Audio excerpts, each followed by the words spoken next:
Fala galera, Leandro Cabral aqui, vamos lá para mais um vídeo onde eu respondo as perguntas que os membros aqui da comunidade no YouTube vão me fazendo durante a semana, né? Hoje eu vou ter uma baita de uma aula aqui para vocês e vai ser em cima dessa pergunta aqui, ó, do Wallace, que mandou lá na sugestão de temas do YouTube dentro do nosso grupo lá da comunidade, né? Ele falou: Leandro, como calcular o preço justo de uma ação? Vejo que alguns investidores usam uma fórmula para calcular o preço justo. Isso pode ser um negócio simples, mas pode ser bem complicado também, tá, Wallace? Eu vou mostrar aqui como é que você pode fazer. Então, esse lance você fala aí de como calcular o preço justo de uma ação é o que se chama de valuation, né? E aí, olha só, o valuation você pode fazer ele por múltiplos e você pode fazer por fluxo de caixa descontado. São as duas principais formas de se fazer. E aí, quer ver só? Vou mostrar aqui para você. Ó, essa aqui é a minha planilha de valuation que eu desenvolvi e eu deixo disponível dentro do curso da Estratégia de 500 Pratas. Tem um módulo de valuation lá, né? Eu vou mostrar aqui, ó. Ó, tá aqui dentro. Para você que já é aluno, você vem aqui nessa parte aqui, ó. Ó, Estratégia de 500 Pratas Valuation, tá? Aqui tem todas as aulas. São 15 aulas para você dominar e aprender a montar uma planilha dessa que eu vou usar aqui, inclusive. Mas vamos lá. Por exemplo, aqui, ó, eu fiz um cálculo de precificação da VEG. E aí você já pode ver que tem 4 preços diferentes. Vamos lá. Como é que funciona isso aqui? Veja que a precificação de uma empresa, cara, ela é muito subjetiva. Porque vai depender dos critérios que eu vou inserir aqui nessa planilha. Ou seja, vai depender das minhas crenças em relação ao que eu acho sobre a empresa, tá? Então, olha só. VEG 3. Eu tenho 4 formas de precificar aqui, ó. Por Gordon, por EV/EBITDA, por preço e valor patrimonial e por PL. Veja que os preços ficaram aqui, ó, R$ 43,97, R$ 40,35, R$ 37 e R$ 40 reais. O preço justo. Ficou tudo bem parecido, né? Se eu for até segurar os 3 juntos aqui, ó, deixa eu ver se aparece a média aqui embaixo, ó. Ó, apareceu uma média de R$ 40,50, que é até um pouquinho acima do que a VEG está negociando hoje. Ou seja, a VEG estaria, teoricamente, no preço justo. Mas veja que isso que apareceu aqui depende dos fatores que eu inseri na planilha. Tudo que eu inseri aqui na planilha está em azul. Primeiro, a planilha ela é dividida em 2 lados aqui. E você sempre vai fazer um valuation dessa forma. Eu vou começar pela forma mais complicada, que é pelo modelo de Gordon, que também costuma ser a mais eficiente, e depois nós vamos trabalhar com essas outras 3 aqui, que são os múltiplos, tá? Então, observa aqui comigo. Eu divido a planilha em 2 lados, passado e futuro, tá? Então aqui eu tenho histórico, eu peguei os dados de 2019, 20, 21, 22 e 23 da VEG, isso aqui eu pego direto do site de RI, vou imputando os dados aqui na planilha, e aí a planilha vai criar projeções até 2033 eu tenho aqui, ou seja, os próximos 10 anos da empresa. Bom, o que eu vou imputar aqui, ó? Primeiro, eu divido em várias partes, deixa eu fechar tudo aqui para ir te mostrando, deixa eu colocar aqui já assim, ó, isso, fica tudo fechadinho aqui, isso aqui eu até tenho que organizar. Vamos lá. Eu vou te mostrando tudo aqui. Deixa eu organizar isso aqui, senão eu já fico incomodado com esse aparecendo aqui. Pronto, já organizei aqui. Então vamos lá. Primeira coisa. Ó, eu tenho o demonstrativo de resultado do exercício, né, que é a DR da empresa. Tenho o balanço patrimonial, tenho o capital de giro, tenho os cenários que eu vou trabalhar. O Free Cash Flow to the Firm, que é a base para a gente fazer um valuation por fluxo de caixa descontado. E aí eu chego nos valores justos. Depois eu pego os indicadores de comparação aqui para ver se faz sentido o que eu estou fazendo aqui, tá? Então primeiro, vamos lá. Trabalhando com a DRE da empresa, o que eu coloco aqui? Ó? Eu coloco os dados que eu tenho da própria VEG, que ela me fornece, né? Então, ó, eu tenho receita dos últimos anos, né? Teve 13 bi de receita, 17, 23, no último ano 32. Custo do produto vendido, isso forma o lucro bruto, a planilha calcula, boto despesa geral e administrativa, depreciação e amortização e outros fatores aqui, né? Depois, resultado financeiro, ou seja, quantos que recebe e paga de juros, imposto de renda que ela pagou e por aí vai.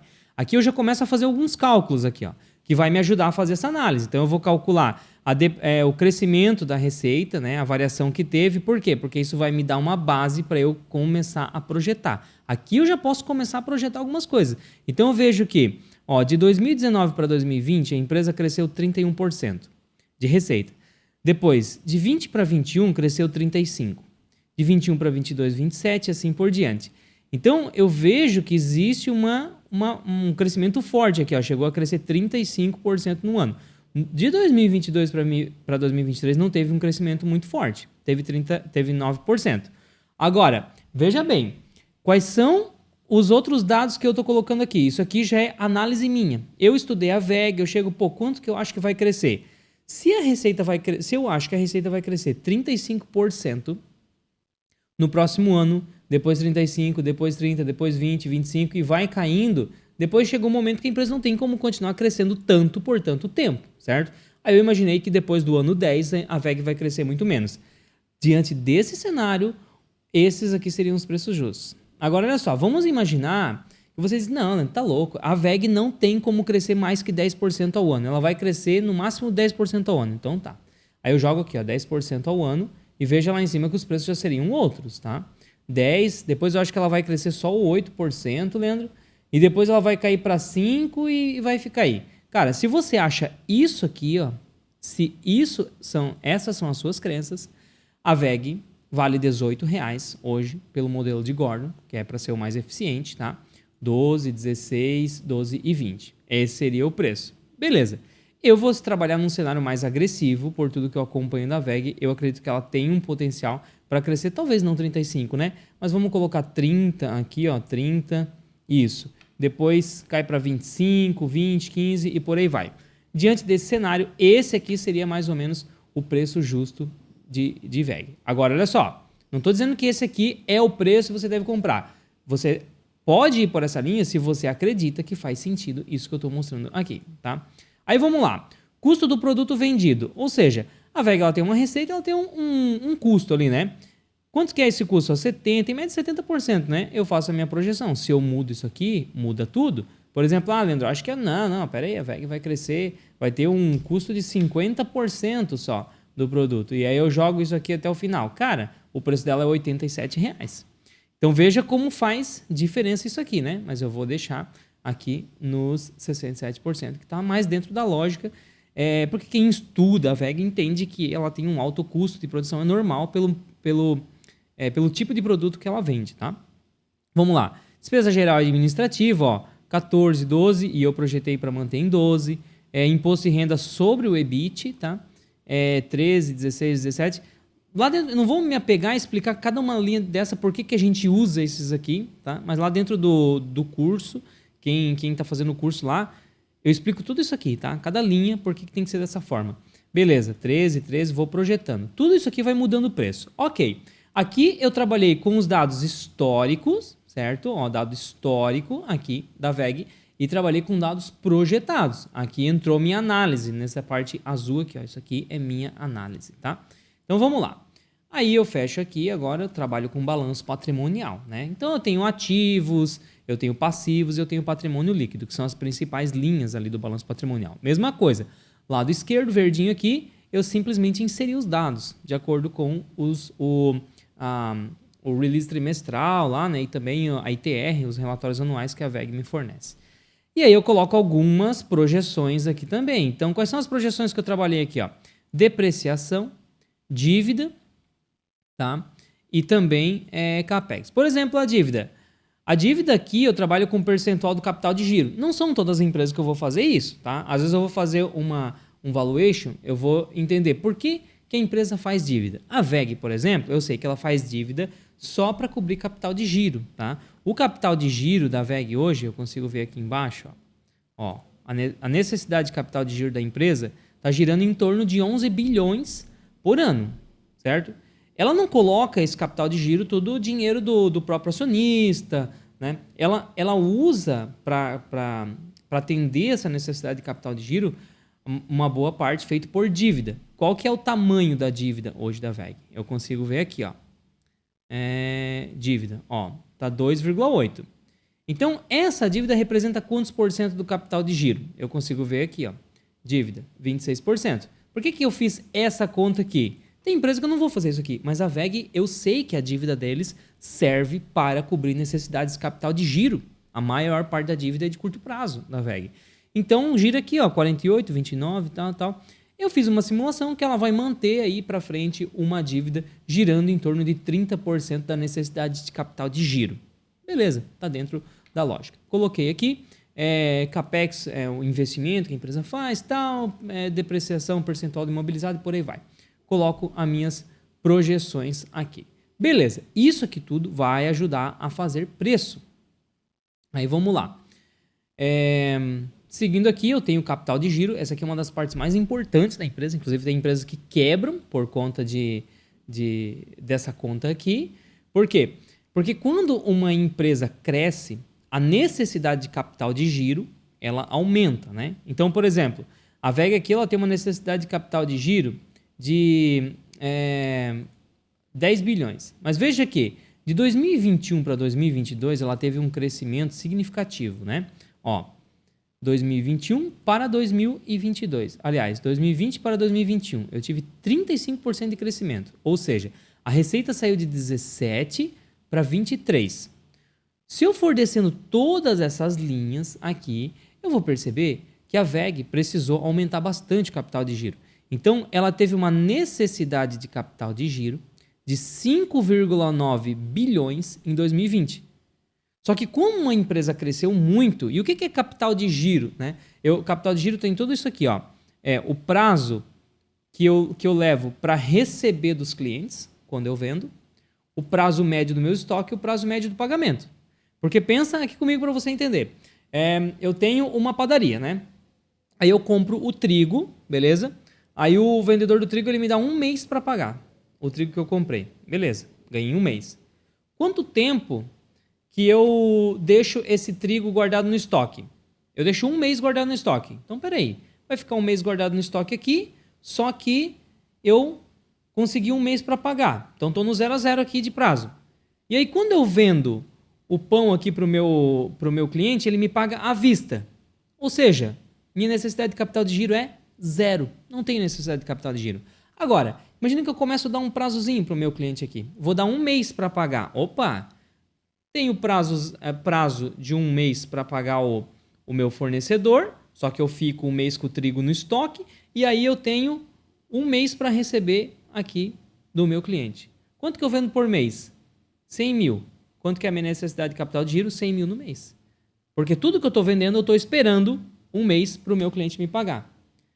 Se eu pego e começo a pagar à vista o meu fornecedor e não tenho mais um prazo, opa, eu vou ter que colocar em dinheiro nessa parada aí. Então, todas essas linhas aqui, né, quando eu pego prazo médio de recebimento, prazo médio de estoque, prazo médio de pagamento, eu vou descobrir qual que é a minha necessidade de capital de giro. A necessidade de capital de giro, de acordo com esses prazos aqui que nós já vamos trabalhar com eles, da VEG, era 5,9 ou mais ou menos 6 bi, certo? Aí o que aconteceu? Ela cresceu muito de 2020 para 2021 e a necessidade de capital de giro foi de 5,9 para 8,6. E aqui embaixo eu tenho uma linha que me mostra exatamente isso. Necessidade de capital de giro. Ou seja, eu tive um aumento de necessidade de 5,9 para 8,6, dá 2,8 aqui embaixo, né? Então a VEG teve que injetar 2,8 bilhões de reais nessa operação para suprir esse aumento de necessidade de capital de giro. Da onde que sai esse dinheiro? Do caixa. E se a empresa não tem caixa? Faz dívida.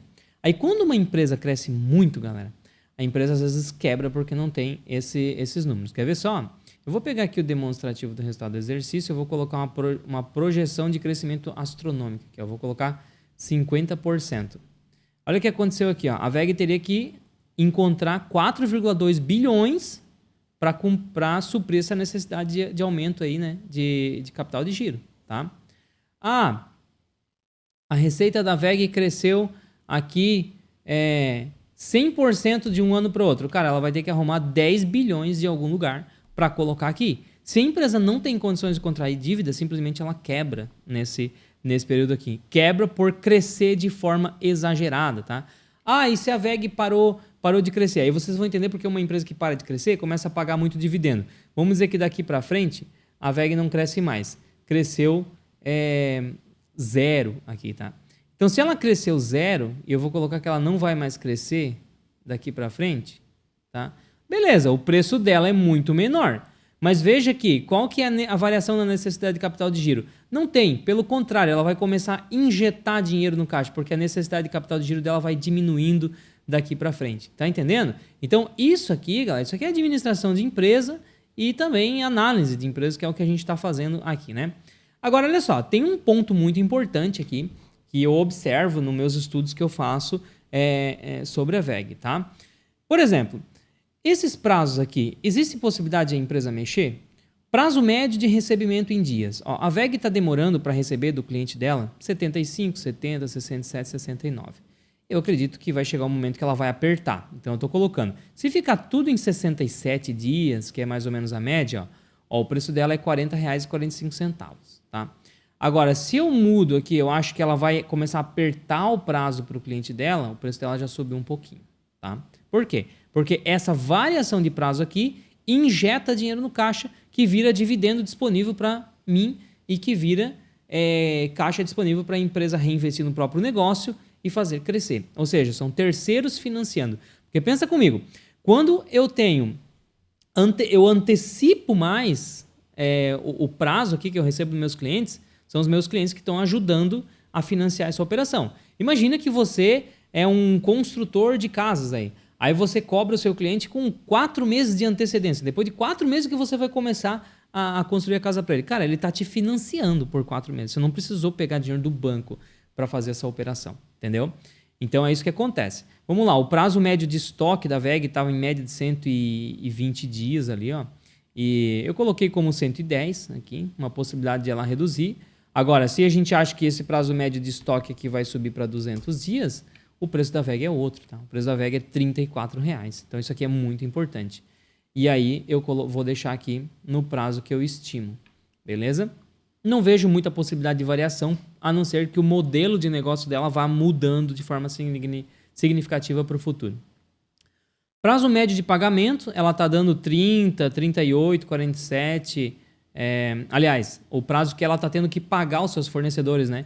Então, cara, veja que a VEG ela é uma empresa que ela está crescendo muito e ela está ganhando relevância. Antes, ela já teve que pagar mais rápido os seus fornecedores. Então, no máximo 30 dias o fornecedor dava. Agora, ela começa a mandar no jogo cada vez mais, né? Porque quem é que não vai querer fornecer para a VEG do tamanho que ela está chegando? Então, isso aqui ó, é uma coisa que ela pode começar a aumentar, tá? Ela pode começar a pagar em 50 dias, depois ela começa a pagar lá em 60 dias, depois ela consegue subir isso aqui para 120 dias, tá? E aí vai indo. Vamos imaginar que ela vai começar a pagar com 120 dias e vai ficar nessa média. O preço da VEG vai para R$ 46,00, tá? Então isso aqui é uma coisa que eu acredito que vai acontecer. Eu vou colocar um crescimento gradual aqui, ó. Cada vez a tendência. E isso aqui não é coisa... Não vou colocar tanto aqui, eu vou colocar 40. Vamos pegar um pouco mais leve aqui, né? Depois, tipo, 45. Vamos subir aqui mais ou menos uns 5 dias por ano aí, tá? Ó, o preço da VEG iria para R$ 44,95, tá?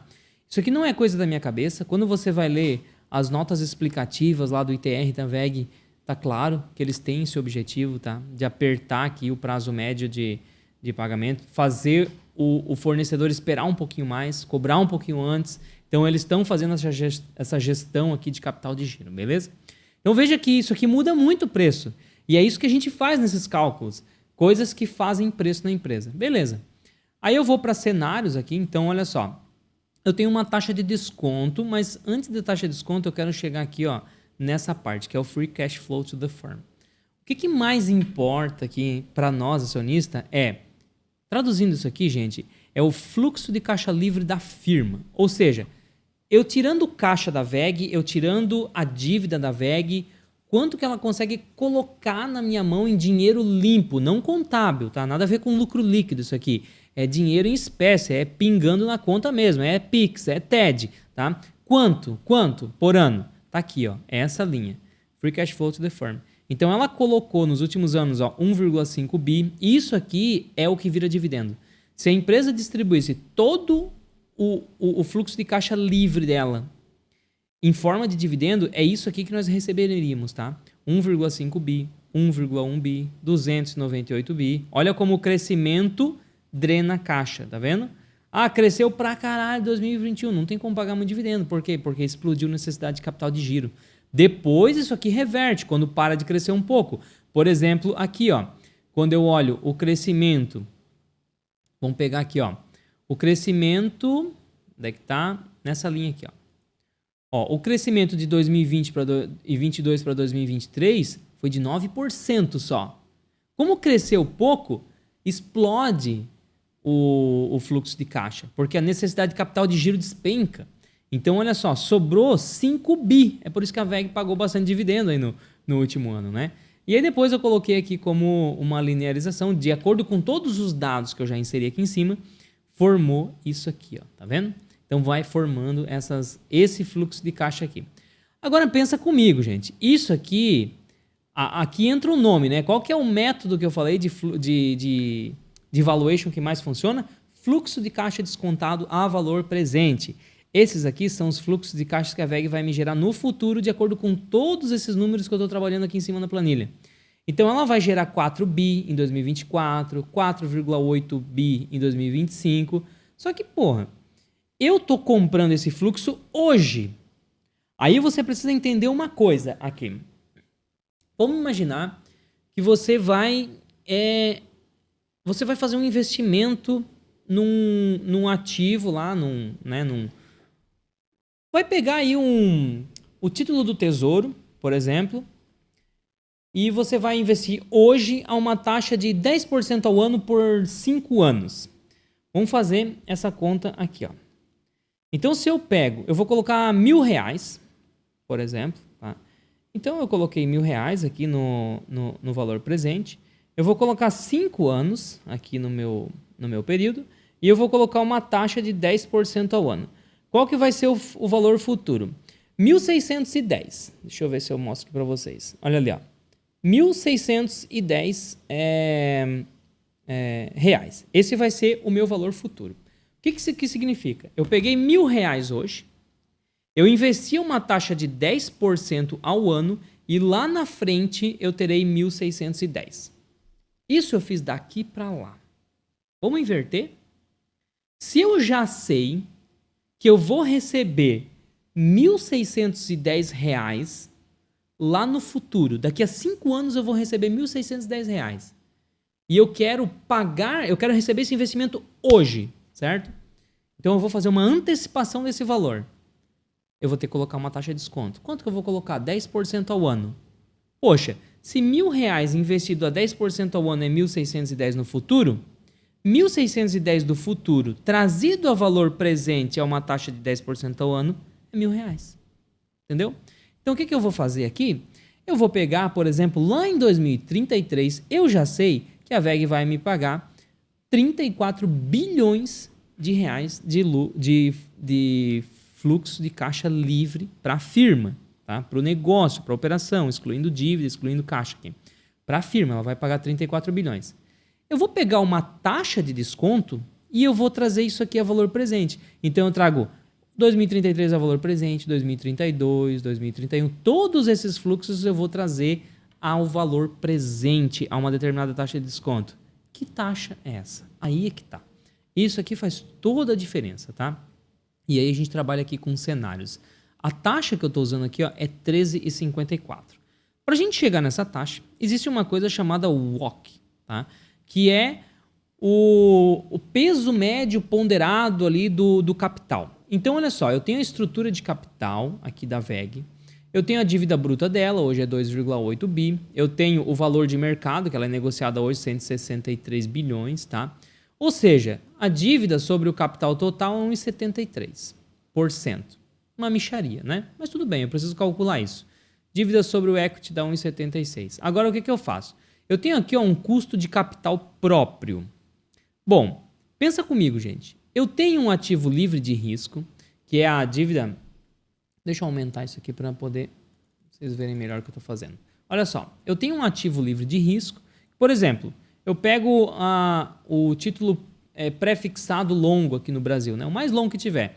Eu consigo investir mais ou menos 11,70%, certo? Pego os títulos pré-fixados lá. Então, por que cargas d'água eu investiria em uma empresa que me oferece mais risco para eu receber 11,7%?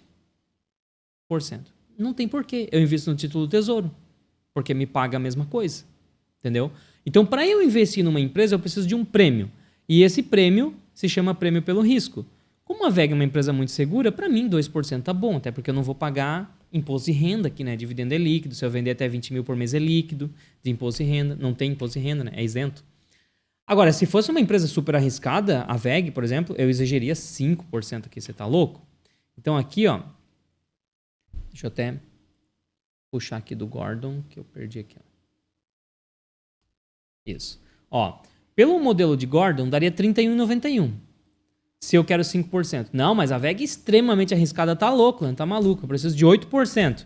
Então você tem que pagar 24,19, tá? Para mim, 2% tá bom. Então vale 44,95. Agora olha só, custo de capital próprio. Eu tô pedindo para investir na VEG 13,7%, entendeu?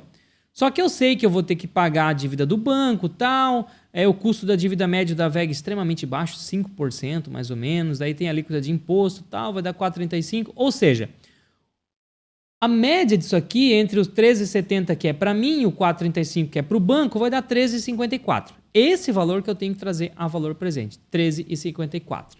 Ou seja, eu estou investindo na VEG para receber 13,54% ao ano, pelo menos até 2033. Daí para frente a gente conversa, tá?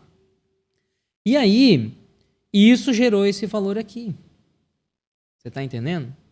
Agora olha que interessante, gente. Imagine que o título do Tesouro caiu, como esses dias, por exemplo, ele estava lá em perto de 10. Se ele cai para 10, a dívida longa, o preço da VEG vai para 57. Se ele cai para 8, o preço da VEG vai para R$80. É por isso que quando os juros vão cair, a gente faz o quê? Porra, investe em ações. Monta a posição. Se você tem previsão de queda em taxa de juros, Leandro, mas eu tô 5 anos investindo em ações e não ganhei R$1. Porra, velho, tu pegou a taxa de juros a 7%. Há 4 anos atrás, você pagou R$90 nas ações. Aí agora a taxa de juros está em 12. Você quer ter lucro na ação? Vai ter lucro como? Você está entendendo? Tudo é matemática, porra. Você tem que aprender a calcular. Eu estou aqui ensinando para você. Eu estou dando uma visão superficial do que eu ensino para você em 15 aulas. Preciso de 15 aulas. Não é fácil você aprender isso aqui. E isso aqui, olha só. Eu vou mostrar uma coisa para você. Aqui dentro do curso eu separo, eu organizei recentemente, ó. Eu coloco uma reguinha aqui, ó, de nível de complexidade.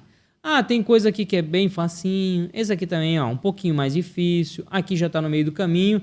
Olha só, valuation eu coloquei aqui, ó. O nível de complexidade eu coloquei lá no talo.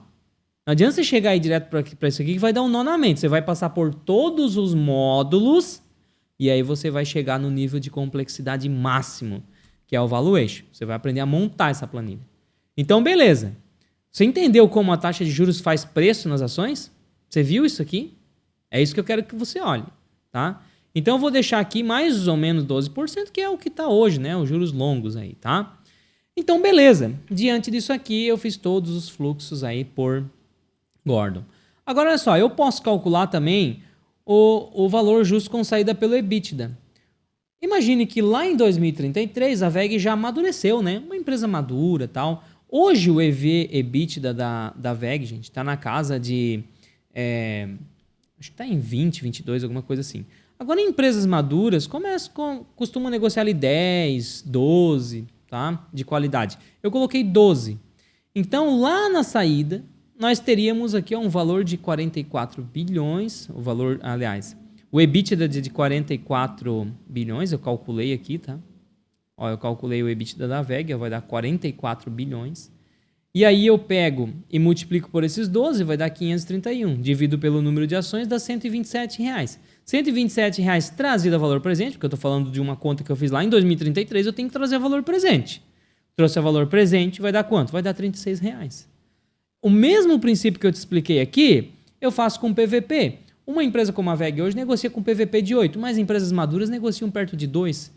Se você acredita que a VEG vai ficar perto de 2, ela vale 35 hoje. Não, Leandro, peraí, a VEG vai negociar com um PVP 2,5, você tá louco? Então vale 43. Mesma coisa eu fiz com PL. PL eu peguei lá em 2033, eu fiz um cálculo. Pô, a VEG hoje trabalha com PL de 25, 40, 50. Depois que ela amadurecer, vai trabalhar perto de 15, algumas empresas maduras e com qualidade de trabalho, né? Talvez perto de 15, alguma coisa assim. Então, qual que vai ser o lucro líquido dela? A gente já calculou lá para cima, vai dar 35 bilhões, né? O preço de saída seria... O preço lá seria 526 bilhões, dividido pelas ações que eu tenho aqui, dá R$126 por ação. E eu trago o seu valor presente, porque eu estou falando de 2033, vai dar R$36,18, tá? Então é isso. Não, Leandro, você tá louco, a VEG vai negociar num PL de 10, então ela vale 24 para você. Olha, Leandro, sinceramente, eu acho que a VEG vai negociar um PL de 18, então ela vale 43 para você hoje. Você tá entendendo? Então veja que aqui eu trouxe várias simulações e se você concorda com alguns números dos que eu mostrei aqui, talvez você vai até achar que sim, que a VEG está mais ou menos perto de um preço justo. Então, Wallace, eu trouxe toda essa explicação aqui para que você veja o seguinte. Deixa eu até voltar aqui na pergunta que o Wallace fez. Olha só. O Wallace perguntou assim, ó, como calcular o preço justo de uma ação? Vejo que alguns investidores usam uma fórmula para calcular o preço justo. Se o cara está usando uma fórmula, ele está sendo simplista, né? Ele está reduzindo ao máximo, ele está simplificando o negócio. Por quê? Porque você pode usar uma fórmula, mas você pode usar aqui, ó, eu uso fazer um valuation de forma bem simplificada. E esse valuation pelo modelo de Gordon, que é o que eu mostrei aqui para você, tem muita base da Modaran, que é um professor da Universidade da Califórnia, nos Estados Unidos, que é considerado o papa do valuation, né? Se você for usar todos os critérios que o da Modaran recomenda, a coisa fica mais complicada, mas não tem porquê. Aqui já dá pra gente ter uma boa noção do que se trata, legal? Agora, sabe o que eu digo para os alunos do curso aqui? Que você não precisa fazer valuation para você aprender a cravar preço de justo de ação, até porque eu não defendo isso e eu não acredito muito nisso. Vocês viram aqui o quanto de variáveis que tem? Como é que eu vou acertar na veia todas essas variáveis? É quase impossível, gente, sinceramente. Agora, sabe por que eu gosto mesmo de fazer valuation? Porque isso me faz, de fato, entender a empresa na qual eu estou investindo. Se você conseguiu imputar todos os dados, estudar para ver quais são as projeções que você vai usar, cara, não tem como você não conhecer bastante dessa empresa, tá? Vamos lá. A Daisy, ela perguntou assim, ó, também na nossa comunidade aqui, né? Ó, gente, lembrando que essa comunidade, tá? Eu faço uma live ao vivo todas as segunda-feiras, às 19 horas, junto com os alunos. Você tem essa aula junto comigo, então. A gente tem um grupo no Discord lá, onde você pode mandar dúvida, sugestão de tema aqui, ó. Pode fazer pergunta, eu tô sempre lá conversando com a galera também. Todos os aportes que eu faço na minha carteira, eu mando dentro do grupo e argumento por que eu tô fazendo aquele aporte. Eu mostro a minha carteira pessoal pros alunos. Todas as dúvidas que você tiver num vídeo que eu fiz há 5 anos aqui no YouTube, você vai perguntar, eu vou responder. Então tem um monte de benefício. E você paga R$39 por mês. Então eu vou deixar o link aqui para você fazer parte da comunidade também, igual a Daisy aqui, ó. E a Daisy falou, pode falar um pouco sobre os waivers do BBGO? Os waivers ficaram bem falados aí, né? Alguém falou do waiver sobre o BBGO, porque o que aconteceu? O waiver nada mais é do que como uma espécie de perdão, né? Eu não lembro bem qual que é a tradução dessa palavra no inglês, mas é como se fosse uma renúncia, alguma coisa assim. Então funciona assim, ó, quando você vai lá e coloca uma dívida na carteira do BBGO, por exemplo, é o FIAGRO do Banco do Brasil, certo? Então ele investe em dívidas do agronegócio. Só que ele não vai simplesmente lá e pega a dívida do cara e vai embora, dá um tapinha nas costas e tchau. Não, ele amarra essa dívida. Então tem alienação fiduciária, tem antecipação de recebíveis, ele vai amarrando várias coisas ali. E ele coloca vários critérios assim. Ó, por exemplo, o BBGO ele usa muito o que a gente chama de covenants, né? Que são as regras. Tipo, ó, se você está até esse patamar de dívida, eu vou alienar até esse ponto que são os seus bens. Se você e vou cobrar um percentual de juros. Se você passa desse ponto de dívida, eu vou alienar mais alguma coisa e vou cobrar uma multa. Se você passa desse ponto, eu vou alienar mais alguma coisa e vou cobrar mais uma multa. Tá tudo em contrato. Aí, o devedor, né, a empresa que deve lá, ela percebe que ela vai ultrapassar os covenants, ou seja, esses limites. Ela vai ultrapassar. Ih, ferrou. Vai ultrapassar, eu vou ser obrigado a alienar mais alguma coisa, eu vou ser obrigado a pagar uma multa lá pro BBGO. Ela chama o pessoal do BBGO para uma reunião e ela diz, olha, gente, aconteceu isso aqui, esses eventos aqui na minha empresa, não vão acontecer de novo, são esporádicos, tá aqui, eu consigo provar para você, foi um não recorrente e, infelizmente, por conta desse não recorrente, nós vamos ultrapassar os covenants aqui. E eu queria que vocês entendessem que foi um não recorrente e que vocês não me cobrassem por isso. Aí o BBGA olha e diz, não, pô, faz sentido, realmente, eu acho que foi um não recorrente e você não vai fazer isso aqui de novo. Então, tudo bem, deixa quieto, não tem problema, você não precisa pagar a sua multa. Isso é um waiver, tá? Então, ela isentou a empresa da multa. É isso, Daisy. Deixa eu ver aqui qual foi a nossa próxima pergunta aqui, ó. Eu peguei uma direto do YouTube faz um mês aqui, né, que o user UF1, não sei das quantas aqui, vamos botar o nome lá, né, pô?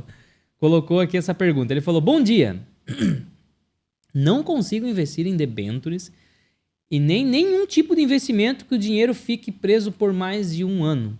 Como faço para perder esse temor?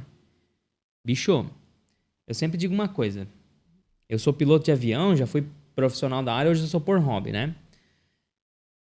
E pra eu perder medo de voar naquela porra lá e controlar um avião lá nas alturas e eu ser o cara responsável por aquilo ali, eu tive que fazer uma coisa. Eu tive que estudar a máquina. Eu tive que conhecer os princípios de voo. Eu tive que entender as limitações, aonde moram os riscos, tudo isso. Quando eu dominei aquela máquina, pensei, cara, é arriscado se eu não souber o que estou fazendo. Se eu sei o que estou fazendo e eu sei gerenciar os riscos dessa máquina, ela se torna mais segura que um carro. Nos investimentos é a mesma coisa. Se você tem medo de ficar mais de um ano preso no investimento, é porque você não conhece o suficiente ainda. Então, a única coisa que eu posso te falar é, continue estudando. Tenha mais informações sobre o ativo. E vamos lá, mais uma aqui para a gente fechar. Lá dentro do nosso grupo, o Carlos mandou assim, ó, principais pontos a serem analisados no estatuto de uma empresa. Cara, eu vou mostrar uma aqui para você.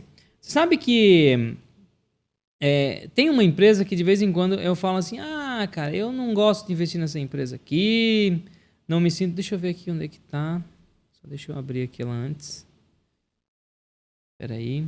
Ah, achei aqui. Olha só, eu vou mostrar para vocês o Estatuto Social da Transmissão Paulista, né? Por quê? Porque é uma empresa que várias pessoas já me perguntaram e eu falei assim, olha, eu gosto da empresa, é uma excelente empresa, para falar a verdade, só que eu não invisto nela porque eu não me sinto confortável com a governança corporativa, principalmente com algumas coisas que eu vejo no Estatuto Social. E aí vem essa pergunta, o que eu devo olhar no Estatuto Social? Cara, você não deve olhar, não tem assim pontos exatos que você deve olhar. Você deve olhar todo o Estatuto Social e perceber que se tem alguma coisa ali que pode te prejudicar. Por exemplo, quer ver só? Esse aqui é o Estatuto Social, né, da ISACETIP, né, que é a Transmissão Paulista, tá? Então, o que acontece, gente? Ó, Estatuto Social, beleza? Eu vou descendo aqui, tem um ponto aqui que eu observei, é um ponto que mata, né? Olha só. Aqui está uma coisa que vocês sempre devem ler, ó. Ó, do capital social, das ações e dos acionistas. Isso aqui você tem que ler, beleza? Porque está falando das suas ações. Quais são os seus direitos, quais são as regras aqui. Olha o que diz aqui, gente. Ó, as ações preferenciais terão as seguintes características. Prioridade de reembolso no capital. Sem direito a prêmio. Olha só. Sem direito a prêmio. No caso de liquidação da sociedade. Aí eu pego isso aqui, que é super importante. O que quer dizer isso aqui? Se um dia, gente, a Transmissão Paulista ela decide fechar a capital, você sabe o que você vai receber? Você vai receber o valor de mercado da ação. Tá? Então, se a ação está R$10, você vai receber 10. Se está 5, você vai receber 5. Não tem prêmio. Diferente do acionista ON. O acionista ON ele pode ter um prêmio negociado com um novo controlador. Agora, vamos dar uma olhadinha em mais uma coisa aqui. Ó. Aqui eu estou no site Status Invest, olha, eu tenho o valor de mercado da Transmissão Paulista, que é 20 bilhões mais ou menos, né? Mas olha só, o free float é 65%, ou seja, a maior parte das ações estão negociadas no mercado, tá? Porém, quando eu olho aqui, ó, dá uma olhada nesse número, deixa eu ver se eu aumento um pouquinho mais aqui para vocês. Aí, ó. Olha o que ele fala ali, ó. A ON é 10,5%. Tá? E a PN é 98,72%. Só que esses 10% da ON tá na mão, agora eu nem lembro direito, mas 2%, se eu não me engano, é o pequeno investidor. É o acionista que está lá comprando e vendendo lá na XP, lá na corretora, tá? E 98,72% dessas ações negociadas são PN, ou seja, são as preferenciais. Agora pensa aqui comigo, gente. Imagina que chega uma outra empresa e ela diz assim para a Transmissão Paulista: olha, eu tô a fim de comprar a tua empresa aí, eu vou assumir o controle, beleza? Só que cá para nós, eu não pago 20 bilhões na tua empresa nem a pau. Aí o majoritário diz: olha, cara, tudo bem, eu posso até te vender, mas eu quero esse valor aqui. Então, por exemplo, hoje, cada ação está negociada a quanto? Vamos ver se eu consigo ver aqui. Onde é que está aqui a cotação dela? Aqui, né? Está negociada a R$27 hoje, tá? Aí o controlador diz assim: olha, eu quero R$27 por ação. Se você quiser comprar, é isso. Se não, não tem muita conversa. Então tá. Vai pegando a história aí. Deixa eu achar aqui de novo. Isso. Eu quero ficar nessa tela aqui. Volta aqui. Então, olha só. Um controlador está interessado em comprar a Transmissão Paulista. Aí ele chega e diz assim: olha, eu quero comprar de você. Hoje ela está valendo 20 bilhões no mercado, mas eu não pago. Aí o controlador atual diz: não, eu vendo, mas eu quero 27. Não dá negócio. Eles conversam e pensam: pô, vamos encontrar uma saída? Vamos encontrar uma saída. Aí, eu não estou dizendo que isso aqui vai acontecer, tá? Mas eu estou dizendo que se quiser, dá para fazer o que eu vou falar aqui. Dá para fazer. Se for muito sacano o controlador atual, ele vai dizer: vamos combinar uma coisa? Eu vou desvalorizar essa empresa no mercado. Só que na hora que a gente fechar o negócio, eu vou querer um prêmio pelo valor que vai estar negociando no mercado. E eu vou querer os meus R$27 que eu exigi. Aí o novo comprador vai dizer assim: tá, mas tu vai derrubar para quanto? Quanto que tá bom para ti? Metade do preço? Não, metade do preço fechou. Tô dentro. Então tá. Então o valor de mercado da Transmissão Paulista é 20 bilhões de reais, certo? Aí o cara que tá interessado, ele falou: olha, se você conseguir botar essa empresa em 10 bilhões, ela é minha. E eu te pago R$27 por ação.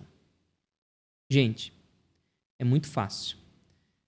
A empresa começa a piorar seus resultados um pouquinho, né? Da mesma forma que dá aquela maquiagem nas contabilidades para fazer o IPO, que tudo fica lindo e maravilhoso, dá aquela estragada ali nos balanços para derrubar o preço, temporariamente. Aí conseguiram derrubar. A empresa passou a valer 10 bilhões. O que acontece? Chega o cara e diz: ó, tô comprando Transmissão Paulista. Simplesmente vamos fechar capital da empresa. Bom, 98% dos investidores são os Zé Ruela que estão investindo lá na XP, no BTG mesmo, né? Não é nem ele que está comprando, é o assessor de investimento que está dizendo que é para investir na Transmissão Paulista porque é boa. E aí, ele toma na cola, porque era R$27, agora ele vai ter que vender pela metade do preço. Quanto que é a metade do preço? 12, 13, 14 reais. Ele vai ter que vender por isso. E não tem do que reclamar. Por quê? Porque tá escrito, pô. Tá aqui, ó. Prioridade de reembolso. É o primeiro que vai receber. O controlador deve... Não, peraí. O direito é do pequeno investidor. Tá escrito ali, ó. Prioridade de reembolso. Tô pagando aqui, ó. R$14 por cada ação, seu trouxa. Sem direito a prêmio, tá bom? Você não tem. Mas aqui, ó. Esse camarada aqui, ó, que é o dono da ON, esse pra ele eu vou pagar R$27, seu trouxa. Pra ti não, pra ti eu vou pagar o valor de mercado. Por quê? Porque você aceitou investir numa empresa que diz que você não tem direito a prêmio. E como você não tem direito a prêmio, e o prêmio é só pra ON, o dono diz assim: eu até te vendo uma ação na minha empresa, mas tem que ser PN, a ON é só minha. Você tá entendendo como é que funciona as coisas? Então, é uma linha do Estatuto Social casando com a forma como as ações estão sendo negociadas na Bolsa. Sinceramente, né, cara? Por que eu vou correr esse risco? Então, não é só a empresa ser boa.